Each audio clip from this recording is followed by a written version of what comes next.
But anyway, he's in this. He wrote this and directed, and I don't know if he directed, but he wrote and created that. And it took him a few years put together, but basically the whole story, like I said, each episode is 4 episodes. All of them are one take. All of them are different aspects of the investigation, not the investigation, but the arrest to the investigation that follows that, trying to find the murder weapon, things like that, into the child psychologist trying to figure out if this kid should go to jail for the rest of his life. And I haven't watched the 4th episode. The 4th episode is the trial, I assume, or so it seems like that's what they're building towards.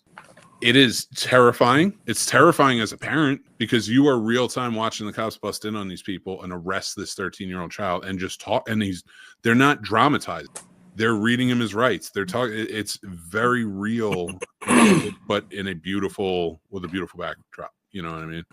And the camera follows them all the way through. The 2nd episode blew me away because it dealt with a lot with kids in a school and like just kind of like inquiring there and like what was going on there. And like it takes you because it never cuts. So at one point you're going through this whole schoolyard into the school, all this stuff. I'm like, how are they doing this? With like a glide cam or like what do you have? Because it's got to be light enough to carry it for 45 minutes. And we get to the end where the guy, you know, the police officer goes back to talk to his son, and like it's a really nice moment between him and his son, and you're like, it has to be over. Who's it gonna follow? You know what I mean? And like then it goes right behind them and follows like another girl who is a part of the story, and then flies across town over to where the murder happened. And you see the father there. So it's still one continuous thing. And I realized they're using a drone. Holy crap. Like you can do a drone for that long. You don't even think about it, you know? It's incredibly staged, really well done story, incredibly acted, especially the kid who plays Jamie. I don't know his name, but he is the kid who gets arrested and is going to jail for this murder. But like, yeah, he incredible acting. But over the course of the investigation, you find out that it's really an in-depth look at incel culture and how this young boy who, and I'm not justifying the crimes in it or anything like that, because he stabs another 13-year-old girl because she didn't like him.